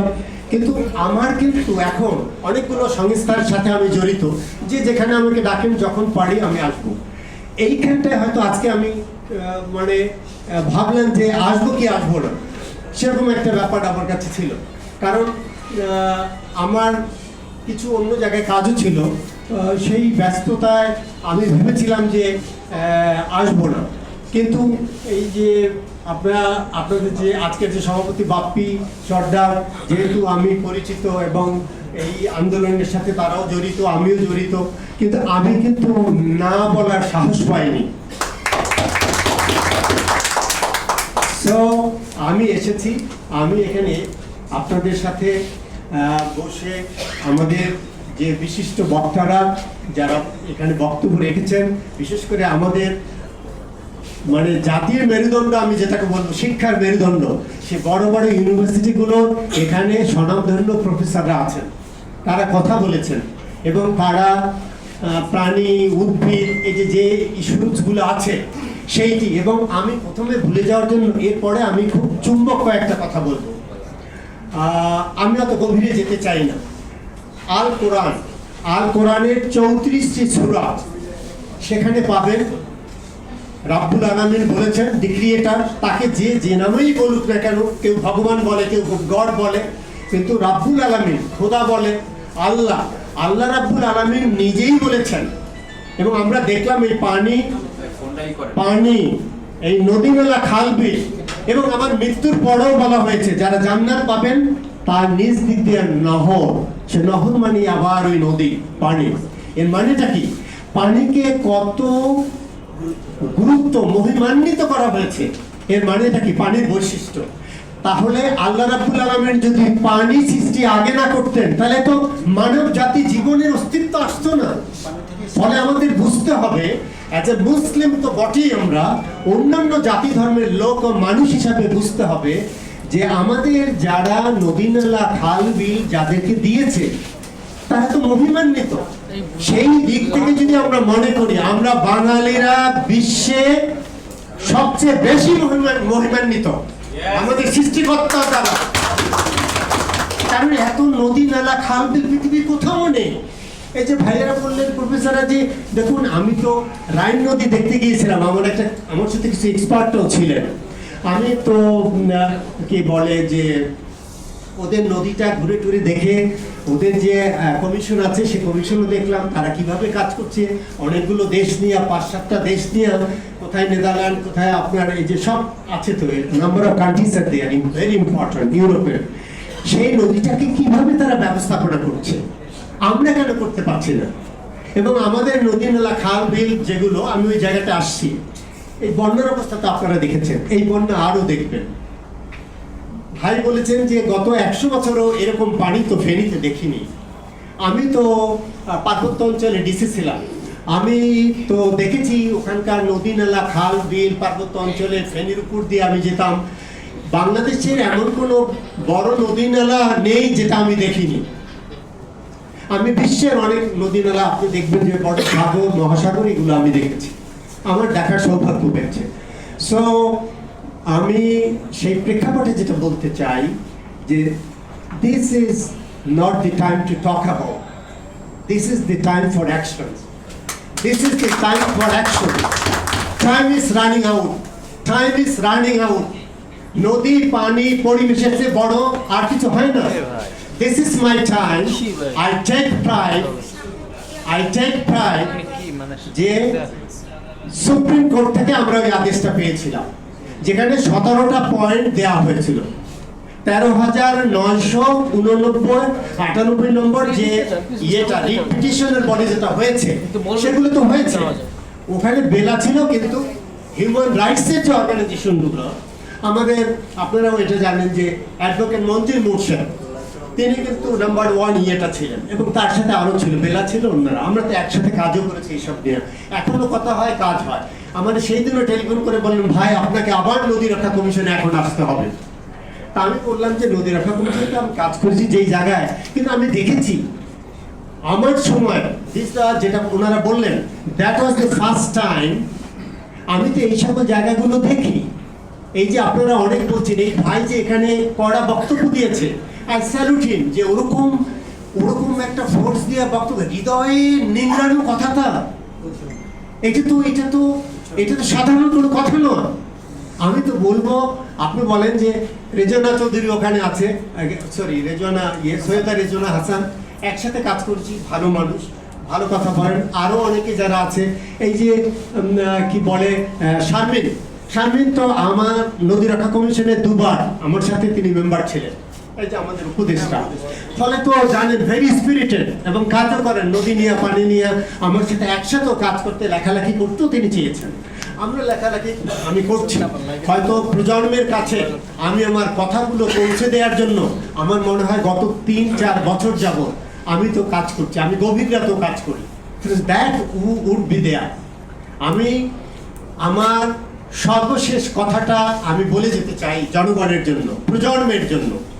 আমাদের কনস্টিটিউশনাল বেসিস যেটা বললেন, আমার কনস্টিটিউশনের কাছ চেয়েতে বড় কিছু নেই। আপনার ইউনাইটেড নেশনসে কি আছে না আছে, আই এম এ মেম্বার। আপনার কনভেনশনে কি আছে না আছে, I don't care. I have the constitution and that is the Bible for us. United নেশনসের কাছে আমি দৌড়াবো কখন? Why should I go? আমি আমার কাজটা করেছি কিনা। Ask to everybody, every citizen, যে আমি আমার ছেলে মেয়েদের জন্য যাদেরকে রেখে যাচ্ছি, আগামী প্রজন্মের জন্য আমার যা করার ছিল ততটুকু করেছি কিনা।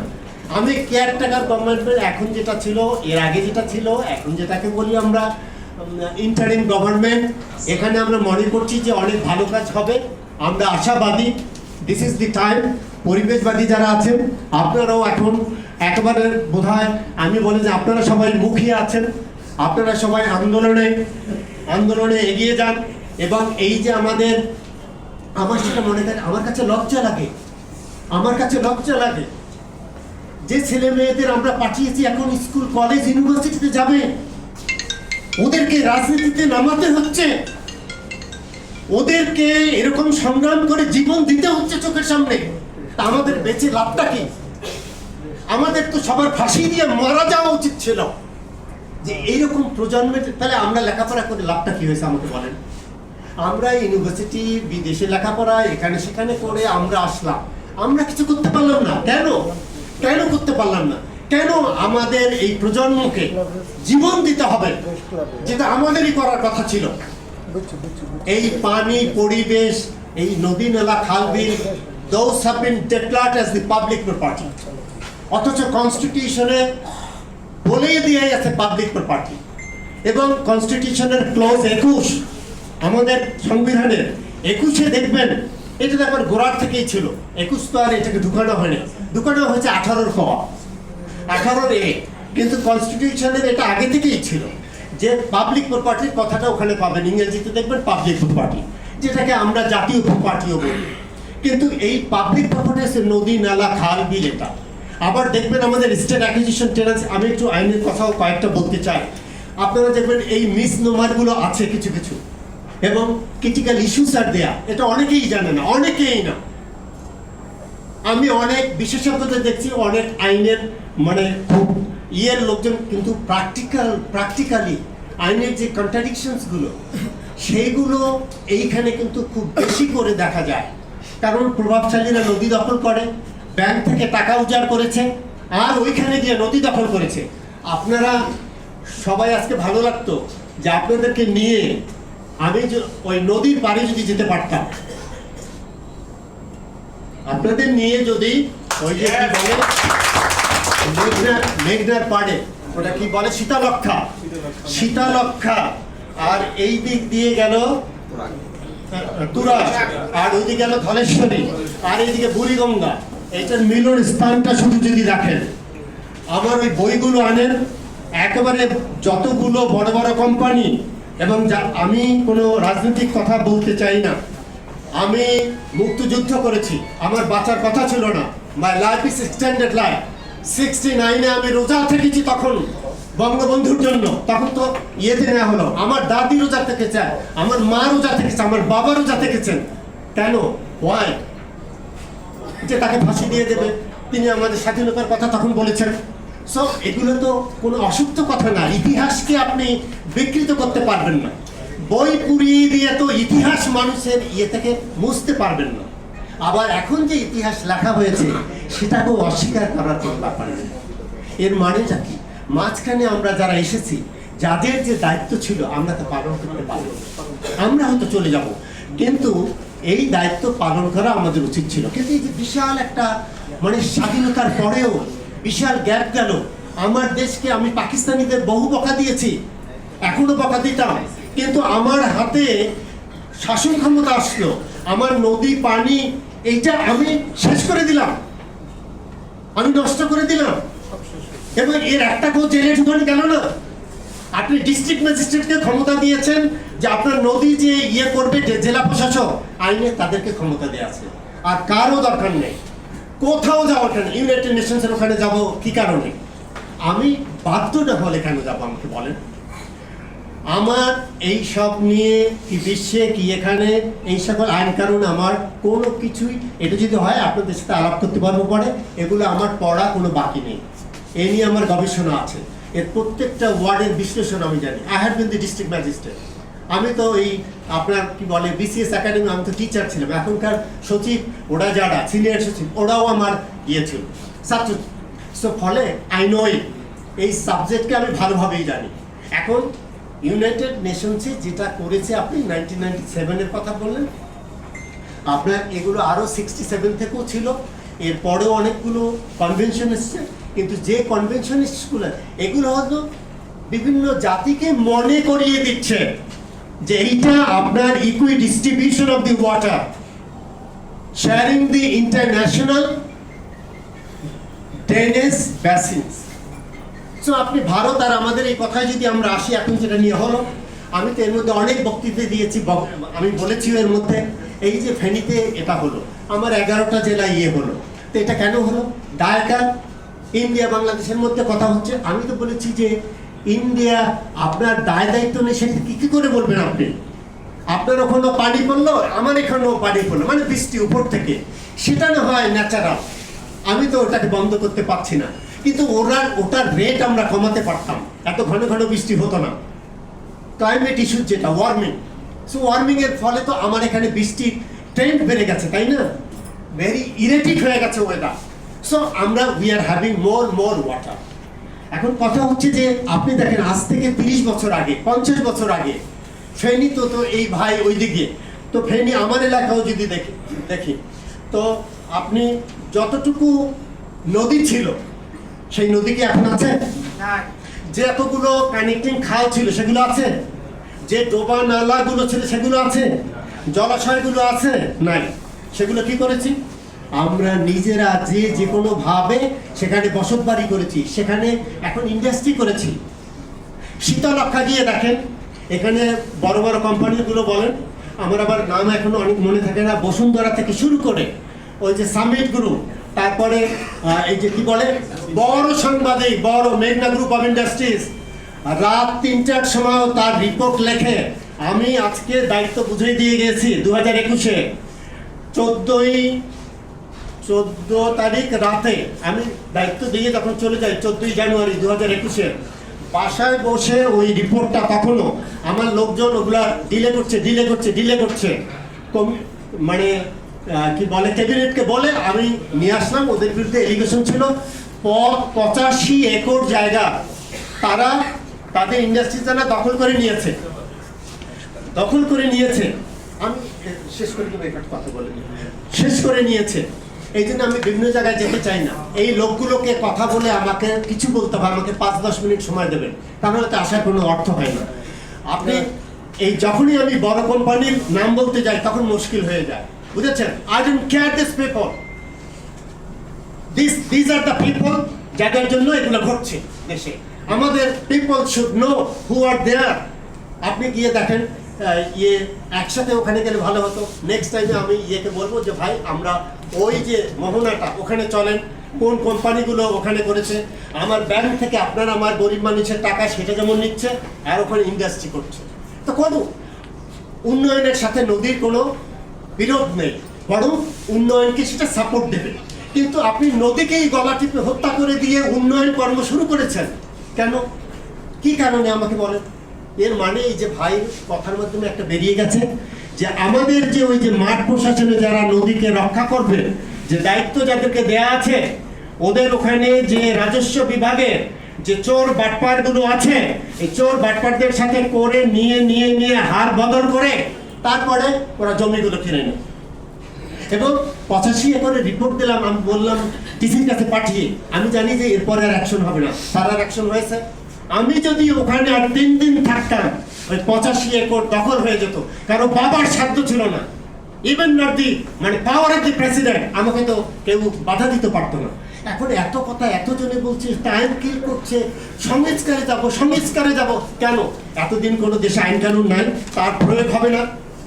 প্রয়োগ হলেই হবে, কোনো সংস্কার দরকার নেই। এত সংস্কার বলে মানুষকে এরকম করেন কেন? আপনি না পারলে আমাকে বলেন, I will lead the team. যদি না পারি ওই 0 পয়েন্টে নিয়ে আমাকে শোধ করবেন আপনারা, 0 পয়েন্ট।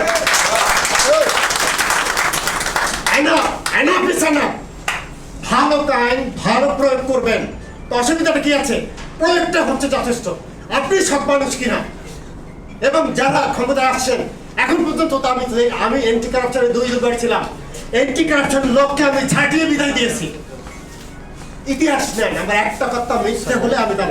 তো আপনারা কেন নিজেদের প্রপার্টি কত রাষ্ট্র চালাচ্ছেন, তো নিজের প্রপার্টির হিসাব দিচ্ছেন এখানে জনগণ।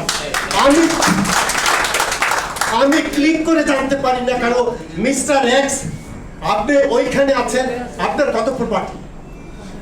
আপনি সরকারি কর্মকর্তাদের তো দিতেই হবে, দেয়া বাধ্য। কিন্তু যারা দেয়নি তাদের জন্য কি করলেন? তাদের ফাঁসির কাছে ঝুলান। আমি বোঝাতে পেরেছি। So we the nation need to allow them time, but প্রয়োগ আইন আছে, প্রয়োগ নেই। এই প্রয়োগ কে করবে আমাকে বলেন? সময় নষ্ট করার কোনো কারণ আছে? কেয়ারটেকার গভর্নমেন্ট আমাদের interim government, they should be allowed considerable time. এখন সবাই রাজি আছে, কিন্তু আবার গণতন্ত্রের কথাও তো আমরা বলছি, সেটাও আছে, কিন্তু সময় তো আপনার খুব কম। আপনি ডিসিদেরকে এত সময় বললেন না কেন যে আগামী 1 সপ্তাহের মধ্যে ডিসি সাহেব আমি দেখতে চাই যে আপনি যে তালিকা দিয়েছিলেন সেই তালিকায় যারা আছে তাদেরকে 7 দিনের মধ্যে উচ্ছেদ করে দেবেন। আজকে প্রথম এখান থেকে আওয়াজ হোক যে আগামী 7 দিনের মধ্যে এইটা দায়িত্বে যারা আছে, যে কি বলে অ্যাডভাইজারগণ, মাননীয় অ্যাডভাইজারগণ, আপনারা তো জানেন 7 দিনের মধ্যে এইটা, আজকে 3 সপ্তাহ চলে গেল, তাহলে নদী কেন উদ্ধার হলো না? নদী কেন উদ্ধার হলো না? এই এই এই 15টা দিনে উদ্ধার কেন হলো না আমাকে বলেন। সো কেন এটা হলো না? সো আমরা কবে কাজ করবো? এখন বলি যে আমি এইটা করবো, সেটা করবো, ওটা করবো। No, no time to waste, no time to waste. এতগুলো লোক, আমরা অন্য কাজে থাকবো। নদী পানি পরিবেশ নিয়ে এত কথা বলতে হবে কেন? This has been declared by the supreme court, it is public property. এই পাবলিক প্রপার্টি আপনি দখল কেন করবেন? আপনি দেখেন না পাবলিক প্রপার্টি দখল হচ্ছে? এটা কনস্টিটিউশনাল অধিকার, প্রত্যেকটা নাগরিককে কনস্টিটিউশন অধিকার দিয়েছে। আই এম সরি যে আমি একটু রাগ হয়ে গেছি, আমাকে মাফ করুন। আমার সেন্টিমেন্টটা দেখবেন। না পারলে আমাকে নেন, না পারলে আপনারা আমাকে নেন, আমাকে উপাধি দেওয়ার দরকার নাই। আমি আপনাদের পাশে বসে গাইড করতে চাই এই প্রপার্টি, পাবলিক প্রপার্টি কি করে দখল করতে হবে। সর্বোচ্চ আমি 1 মাস সময় দিলাম। এই কালকে যে 85,000 বললাম না, 65,000, তার মধ্যে আমার সময় 29,000 সামথিং, মানে 30,000 মতো আমরা উচ্ছেদ করেছিলাম ভাই, উচ্ছেদ করেছিলাম। আর বাকিগুলো কি আবার দখল হয়ে আছে। তাহলে আপনারা এতদিনও এই যে গেল কত বছর, 21 থেকে শুরু করে আজকে ধরেন পুরো 21, 22, 23, 24, প্রায় 4 বছর গেল। আমি যদি 4 মাসে অতগুলো উচ্ছেদ করতে পারি, টাকা ছিল না, পয়সা ছিল না, তাহলে আপনারা এটা করবেন না কেন? আপনারা পারছেন না কেন? সো নাম্বার 1 ইজ দেয়ার যে go for action, public property উদ্ধার। আপনি এইটা করেন, ওইটা করেন, পাবলিক প্রপার্টির মতো এর চেয়ে তো গুরুত্বপূর্ণ জিনিস নেই। তাইলে আপনি এই সম্পদ রক্ষা করবেন, ওই সম্পদ রক্ষা করবেন, অথচ পাবলিক প্রপার্টির কোনো হিসাব নেই। পাবলিক প্রপার্টি সম্পর্কে বলে দেওয়া আছে বিভিন্ন আইনে, তারপরে আবার হাইকোর্ট ক্লিয়ার করে দিয়েছে যে পাবলিক প্রপার্টি আপনি লিজ দিতে পারবেন না। কেন ওয়াটার ডেভেলপমেন্ট বোর্ড লিজ দেয়? কেন আপনার বিআইডব্লিউটি লিজ দেয়? আমি তো ওদের একবারে ধরে টান দিয়েছিলাম। কোথায়? ওখানে মন্ত্রী বাহাদুর যিনি ছিলেন, গিয়ে দেখেন সোয়া নদীটা, সোয়া, আমি দেখে এসেছি টিম নিয়ে, সোয়া নদী, এটাকে বোচাগঞ্জ বলে, এটা কি বলে দিনাজপুরে, আমি জানি না ওদিকে কার বাড়ি। সোয়া নদী উপজেলা পরিষদ, সোয়া নদী উপজেলা পরিষদ, আমি একটা টিম নিয়ে গেলাম। এসে আমাকে তখনকার মন্ত্রী বলে কি, নবের মন্ত্রী বাহাদুর, উনি ওনার বাবা মিলে ওই 2 দিকে, এই তো এই জায়গাটা হচ্ছে এই ভাই বসা আছে, এটা হচ্ছে উপজেলা পরিষদের অফিস বোচাগঞ্জে। এখান দিয়ে একটা রাস্তা গেছে, এখানে একটা ব্রিজ আছে, ওই নদী হচ্ছে, আর ওই দিক দিয়ে গেছে আপনার সেই ব্রিটিশ পিরিয়ডের ট্রেন লাইন। এখানে একটা, মানে এটা নদীর জমি অনেক বড়, এখানে একটা ইন্ডাস্ট্রি আর এখানে একটা ইন্ডাস্ট্রি। এই ইন্ডাস্ট্রি দুটা কার আপনারা দেখেন। সে কি করে নৌয়ের মন্ত্রী থাকে? আমাকে বলে, আমি এটা দেখতে গেলাম, আমাকে ডেকে নিয়ে শাসাচ্ছে। তা আমার তো জানে না, আমি তো কোনো শাসন মানি না। আমি জনগণের জন্য কাজ করব, পাবলিক প্রপার্টির জন্য কাজ করব, সেটা শুধু আপনার আমার না, আপনার আমার প্রজন্ম, তাই না? প্রজন্মান্তরে। তাহলে এই পাবলিক প্রপার্টির মালিক হচ্ছে প্রবল, মানে কি বলে কি, আমার ছেলে পেলে নাতি পুতি যারাই আসবে, আমি যদি আগামী 1000 বছর দেখি, তাদের জন্য এটাকে রক্ষা করে যেতে হবে না? সেই কাজটা কেন করবে না? এর চেয়ে আর কি গুরুত্বপূর্ণ কাজ আছে? এর চেয়ে আর কি গুরুত্বপূর্ণ কাজ আছে আমাদের এই যে কি বলে কেয়ারটেকার গভর্নমেন্ট, এই যে ইন্টারিম গভর্নমেন্টের প্রথম দিনেই তো বলা উচিত ছিল যে কালকে থেকে দেখতে চাই না নদী, নালা, খাল, বিল, পাবলিক প্রপার্টিকে দখল করে আছেন। সেটি যদি না করে, তাহলে যার যে ডিপার্টমেন্টগুলো আছে দায়ী, ওয়াটার ডেভেলপমেন্ট বোর্ড, বিআইডব্লিউটিএ, জেলা প্রশাসক, তারপরে ওই যে পরিবেশের ডিজি সাহেব, কেন পরিবেশের ডিজিকে তারা এতদিনে, মানে আমি একেই বলবো, তাকে শ্রদ্ধার সাথে বলে তাকে আমি শ্রদ্ধা করি, রেজনা কেন বলতে এতক্ষণ করতে পারলেন না যে ঢাকার পাশ দিয়ে যে ইয়েগুলো আছে, এটা একটা আদেশ লাগবে, একটা আদেশ যে বলতে হচ্ছে কালকে থেকে আর আমরা চাই না যে যতগুলো ইন্ডাস্ট্রি আছে তাদের যে ইটিপি সেই ইটিপি গুলো ওরা 24 ঘন্টা চালায় না। আমাদের সময় লোকাল গভর্নমেন্টের বসে আলোচনা হয়েছিল, ওরা 24 ঘন্টা বলে আমরা পানি শোধন করে হ্যাঁ তারপরে আমরা দেব, কিন্তু ওরা চালায় না। যখন ম্যাজিস্ট্রেট দেখতে যায় ওই সময় চালু করে। তাহলে 24 হয়, বুঝতে পারছেন কিটা? এইটা তো 2018-19 পর্যন্ত আমরা আলোচনা করেছি। এইটা হবে, এইটা হবে। আবার বলে কি পরিবেশ থেকে, পরিবেশের সেক্রেটারিকেও তখন ডাকা হলো, বলে যে ওদের তো লোকবল নাই। তো বাংলাদেশে এত লাখো লাখো লোকজন আমরা নিয়োগ করি, কটা লোক লাগে 64টা জেলায়? আপনি পরিবেশের 64টা লোক দেন, অথবা 5টা লোক দিয়ে বলবেন যে তোমার কাছে এটা, তাইলেই তো হয়। ইনস্ট্যান্স করেন, না হলে ডিসিকে বলেন। তো কারো বিরুদ্ধে তো প্রসিডিং হয়নি রে ভাই, আমাকে বলেন। এত কিছু হচ্ছে, পাবলিক প্রপার্টি যিনি দখল করলেন তার বিরুদ্ধে কি হচ্ছে আমাকে বলেন। এবং বড় কতগুলো ওই যে টিভি আছে, সেই টিভিতে দেখবেন মানে ওই যে আগে কি এডিটার্স গিল্ড আছে না, এডিটার্স গিল্ডের যিনি সভাপতি, তিনি কি বলে, এটা তো জানার কথা, এটা ওপেন সিক্রেট। এটা দাবিগুলো লিখিত আকারে আছে আমার, আরে ভাই আমার রিপোর্ট, আমার কাছ থেকে নিয়ে তো আমার রিপোর্ট তুলে দেবেন, এটা যেন হয়। অবশ্যই আছে, আমি কালকেই আপনাদের বড় ইয়ে করে টোটাল রিপোর্টটা দিয়ে দেবো, ওদের নাম আছে। তাহলে সেই রিপোর্টও আছে, সেটাকে উচ্ছেদ করা কেন হলো না? আমি চাই পানি পরিবেশের যারা আছে এবং দায়িত্বে যারা আছে এবং আমাদের মহামান্য মাননীয়, ওনাকে তো আমি ব্যক্তিগতভাবে শ্রদ্ধা করি, আমাদের ইউনুস স্যারকে আমি বলতে চাই, ডক্টর প্রফেসর ইউনুস, মেহরবানি করে স্যার আপনি পাবলিক প্রপার্টিকে আপনার নেতৃত্বে উদ্ধার করুন। বাংলাদেশে আমি আপনার নেতৃত্বে আপনি আমাকে যা বলবেন, হুকুম দেবেন, আমি সেটা পালন করবো। এবং এইটা আগামী 1 মাসের মধ্যে যদি উচ্ছেদ না করে, ওই অথরিটিতে যারা আছে, ডিসি কমিশনার, তাদের বিরুদ্ধে অ্যাকশন নিতে হবে। এবং যারা দখল করে আছে, যে কয়টা কোম্পানি, তাদের যারা তাদের ওনার যারা এবং তাদের ওখানে ম্যানেজিং ডাইরেক্টর যারা আছে, তাদের 2 জনকে আপনি আগামী 15 দিনের মধ্যে জেলে ঢুকিয়ে দেন। পরিবেশের ডিজিকে আমি বলতে চাই, পরিবেশ মন্ত্রণালয়ের সেক্রেটারিকে বলতে চাই, পরিবেশ মন্ত্রণালয়ের যিনি এখন দায়িত্বপ্রাপ্ত মাননীয় উপদেষ্টা, তাকে বলতে চাই যে এইটি যারা দূষণ করলো, এই যে দখল করেছে অবৈধভাবে, আপনি বলে দেন যে ম্যাজিস্ট্রেট সাহেব কালকে থেকে 24 ঘন্টা তিনি মোবাইল কোর্ট করবেন।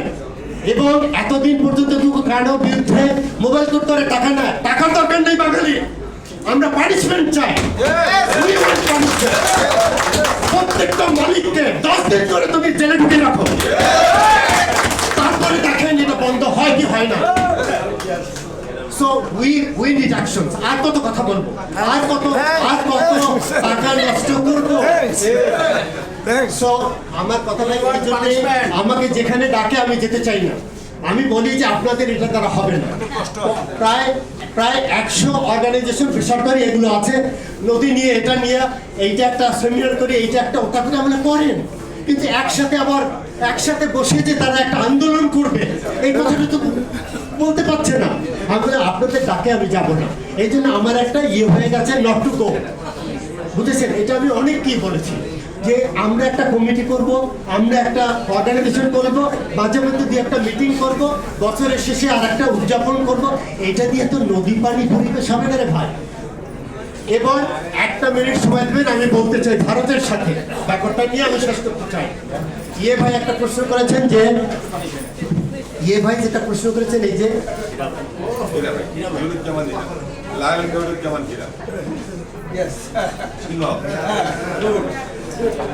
আপনি দেখেন, আমার ইউনাইটেড নেশনসের এটা উনি বলছেন অনুস্বাক্ষর করতে হয়, কিন্তু ওইখানে যা জিনিস আছে সেটি তো প্রত্যেকটা জাতির উপরে, যারা রাইপেরিয়ান কান্ট্রি, আপারে আছে আমাদের ভারত আমাদের যে কনস্টিটিউশন বলছে যে আমাদের পররাষ্ট্র নীতি হচ্ছে 25 ক্লজ, আমাদের পররাষ্ট্র নীতি হচ্ছে বন্ধুভাবাপন্ন। তো ঠিক আছে, আমাদের তো শত্রুর কোনো ভাবার কারণেই নেই, কারণ বাংলাদেশের যে আমাদের কনস্টিটিউশন সেটাই বলছে বন্ধুভাবাপন্ন উইথ অল দি। কিন্তু তাই বলে আমি আমার শেয়ার চাইতে গেলে আপনি তখন বলবেন যে আমি কেন চক্ষু গরম করলাম। এটা তো হয় না।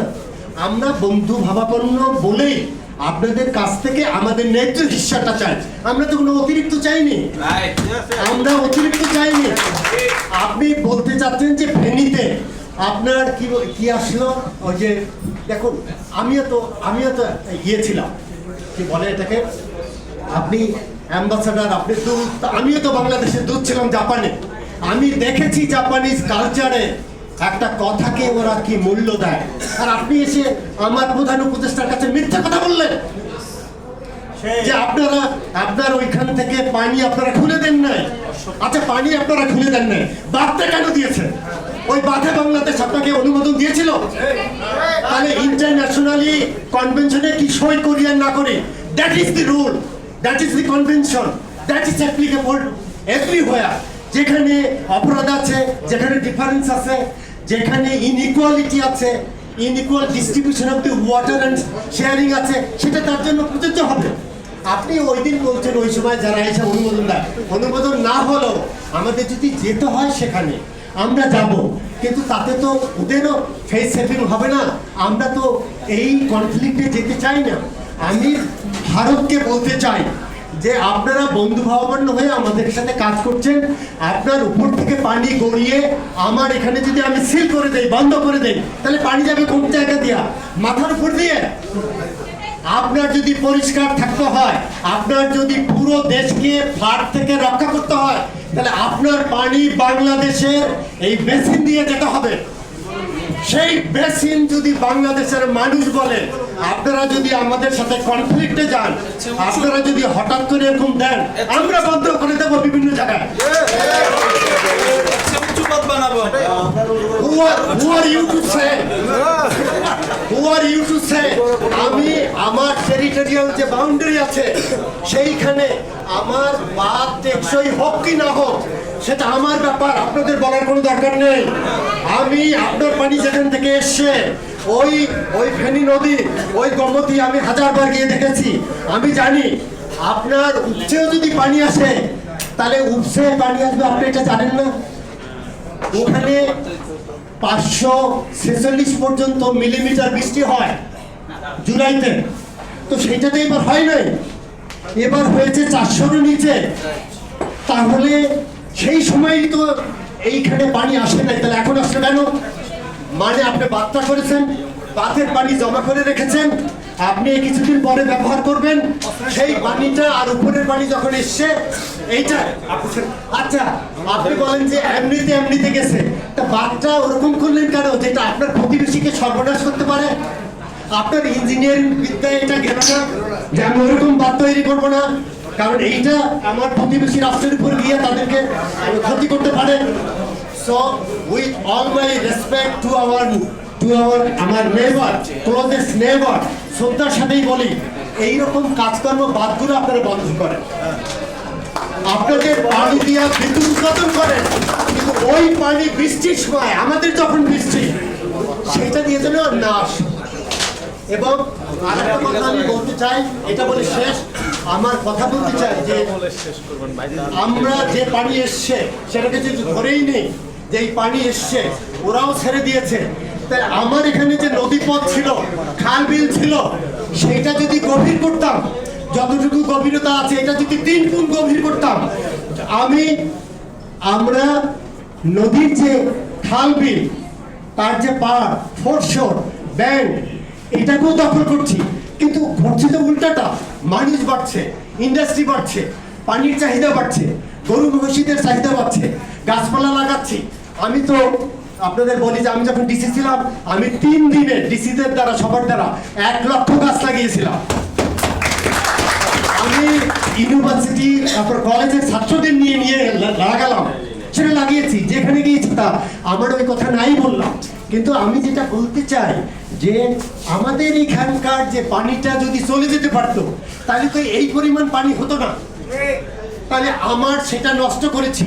এই যে সিলটেশনের কথা বলে অনেকে, সেডিমেন্ট কর, আমরা এটা জানি না সিলটেশন, সেডিমেন্টেশন, কোনো বেসিন ভিত্তিক ওয়াটার ডেভেলপমেন্ট প্রজেক্ট নাই কেন বলেন? আমি আর একটা বিনীত অনুরোধ জানাচ্ছি সৈয়দা ইয়ের কাছে, রেজওয়ানা হাসান, উনি আমার শ্রদ্ধ, আমি ওনাকে ভালো জানি, ভালোবাসি। তিনি একটা অনেকগুলো কথা তিনি বলছেন এগিয়ে যাবেন এবং দ্রুত তাকে আমরা সহযোগিতা করব। তিনি একটা বেসিক ভিত্তিক ওখানে প্রকল্প করেন যে আগামী 10 ইয়ার্সে তিনি সেই নদীগুলোর জন্য যদি জায়গাও দখল করতে হয়, তাহলে আপনি কেন অ্যাকুইজিশন যাচ্ছেন না কেন? টুকটাক কাজের জন্য অ্যাকুইজিশন করতে পারেন। নদীর প্রয়োজনে যদি আমার আরো জায়গা লাগে আমি খনন করব, বড় করব, যে পানিটা এইবার গেছে তার 3 গুণ পানি আমি ধারণ করব, তাহলে কেন আমি করতে পারবো না? কেন আমি ন্যাচারাল রিজার্ভায়ার তৈরি করতে পারবো না? যে পানিগুলো নেমে গেল 2 দিন পরেই তো আমাদের আবার পানি থাকবে না, হাহাকার। আমরা যদি ওখানে আমরা ওদিকে 100 কিলোমিটার, এইদিকে 100 কিলোমিটার, আর নিচে গভীর করব 40 ফিট করে, ধরে নেন, তাহলে কত পানি আমরা রাখতে পারতাম? এরকম যদি কয়েকটা সাইড দিয়ে আমরা এটা করি, ঠিক আমি এই যে ইয়েতে সিলেটও গিয়েছিলাম, ওখানে আমরা করলাম, সেই ব্যবস্থায় আমাদের যেতে হবে। আমরা যদি না যাই আর এই প্রজেক্টগুলোর টাকা যে চুরি করেছে, ডাকাতি করেছে, তাদের আগে পানিশমেন্ট দেওয়া হোক। শুনুন, আমার সময় আমি কিন্তু এর সাথে পানিশমেন্ট হয়েছিল, সে কারণে ওই সময় যে শ্বেতপত্র সেটা প্রধান ছিল, আমি প্রধানমন্ত্রীর অফিসে বলতাম এবং আমি এন্টি কারাপশনে ছিলাম। তা আমার কথা হচ্ছে যে আলাদা করে আপনি কমিশন করে দেন এই পাবলিক প্রপার্টি রক্ষার ক্ষেত্রে কে কি ডিমেরিটস গুলো ছিল, কে কে অন্যায় করেছে, তাদের জন্য আলাদা একটা শ্বেতপত্র হবে। এবং আপনাদের নিয়ে I like to lead that. আমাকে মাফ করবেন এই জোরালো কথা বলার জন্য, কারণ আমি জানি না কবে আপনাদের সাথে দেখা হবে। আর বাংলাদেশের এই মানুষ, এই যে ইয়াং ফোর্স যারা রক্ত দিয়েছে, আবু সাইদ সহ অন্যান্য সবাই, এটা ভুলে যাওয়ার মতো না, ভুলে যাওয়ার মতো না। 71-এর যুদ্ধের সময় দুজনে এসে আমাকে গুলি করে এরকম করতে চাইলো, আমি একটা আন্দাজতলা, আল্লাহ আমাকে বাঁচালেন। কারণ যে নিয়ে গেছিল ওদেরকে, ও যখনই দেখছে যে আমাকে ফায়ার করবে, তখনও ওদিকে দেখালো যে আমাদের একটা ইয়ে আছে, নারকেল গাছ, ওখানে সুন্দর ডাবগুলো আছে সকালবেলা। তো ও দেখালো ওদিকে, ওই দেখালো, আর এই গাছের আড়াল হয়ে আমি দৌড় দিয়ে পালালাম, তা নাহলে আমি বাঁচতে পারতাম। So thank you so much. স্যারের জন্য জোরে একটা করে দিলি। স্যার বলছে বয়স হয়ে গেছে, বয়স হয়নি, 18 বছরের যুবক। আমরা আমাদের যে গানটা আমরা আর 10 মিনিটস টাইম নেবো, আমরা শেষ